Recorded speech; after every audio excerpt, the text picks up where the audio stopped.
Good morning मित्रांनो, आज आपला 60 डे चॅलेंजचा डे 13 असणार आहे, 13वा दिवस। आज वार शनिवार। आज आपला एबीसीचा वर्कआउट आहे। आज आपण 1600 पण घेणार होतो, पण जरा दैवावर पडलेला असल्यामुळे गवतामुळे ओल आहे, त्याच्यामुळे 1600 प्रॉपर मारता येणार नाही आपल्याला। त्याच्यामुळे आपण फक्त आज एबीसी वर्कआउट घेणार आहोत। त्यासाठी आपण पहिला आता स्ट्रेचिंग करून घेऊया। स्ट्रेचिंग झाल्यानंतर आपण प्रॉपर आज एबीसी घेणार आहोत। एबीसी खूप गरजेचं आहे आपल्याला मित्रांनो। एबीसीनं पाय आपले मजबूत होतात भरपूर आणि पूर्ण बॉडीचा पण वर्कआउट होतो, त्याच्यामुळं आज आपण एबीसी वर्कआउट घेणार आहोत। तर आता आपण वर्कआउट चालू करूया। तर मित्रांनो, आपला आता एबीसी वर्कआउट मारून झालेला आहे। तुम्ही बघू शकता पूर्ण बॉडी थकलेली आहे। आपण आज 1 नंबर मारलेला आहे एबीसी वर्कआउट। त्याच्यानंतर आता आपण स्ट्रेचिंग करून घेणार आहोत। स्ट्रेचिंग करून झाल्याच्या नंतर आपण आपलं सर्व आवरून आपल्या रेग्युलर टाईमला लायब्ररीमध्ये जाणार आहोत। आता आपण तिथे स्टिचिंग घेणार आहोत, ते आपलं स्टिचिंगसाठीचा एरिया आहे। त्या हॉलच्या तिथं आपलं स्टिचिंग होणार आहे मित्रांनो। स्टिचिंग झाल्यानंतर आपण आपला डाएट वगैरे खाऊन लायब्ररीला जाणार। तर मित्रांनो, आपण आपला सकाळचा वर्कआउट झाल्यानंतर रूमवरती गेलो।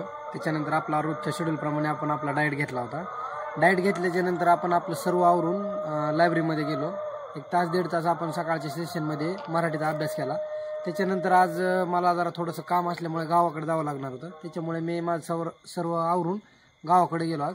त्याच्यात माझा पूर्ण दिवस गेला मित्रांनो। त्याच्यामुळे आजचा दुपारच्या सेशनमध्ये काय अभ्यास झालेला नाही, व ट्रॅव्हलिंगमुळे मला वेळ झाल्यामुळे संध्याकाळचा वर्कआउट पण मिस झालेला आहे। त्याच्यामुळे आज आपण संध्याकाळच्या वर्कआउटला सुट्टी घेतली होती।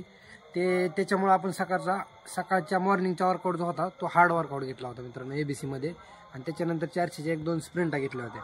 त्याच्यानंतर आपण आता आलो गावाकडं। आता उद्या आपला संडे असं पण वर्कआउटला सुट्टीच असते, उद्या अभ्यासाचा दिवस असेल, पण उद्या जरा थोडंसं काम असल्यामुळे आपला अभ्यास होणार नाही। तर आपलं प्रॉपर शेड्यूल जे असेल ते आपण सोमवारपासून आणखीन फॉलो करणार आहोत। सोमवारपासून आता पुढच्या एकदम कडक शेड्यूल असेल आपलं, कारण की ह्या आठवड्यामध्ये थोडी ग्रोथ झालेली आहे।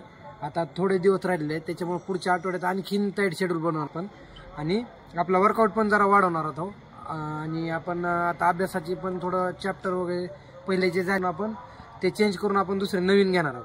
त्याच्यामुळे आता आपण सोमवारपासून 1 नंबर शेड्यूल बनवणार आहोत। तर आजचा दिवस आपण इथं संपूया। थँक्यू। जय महाराष्ट्र।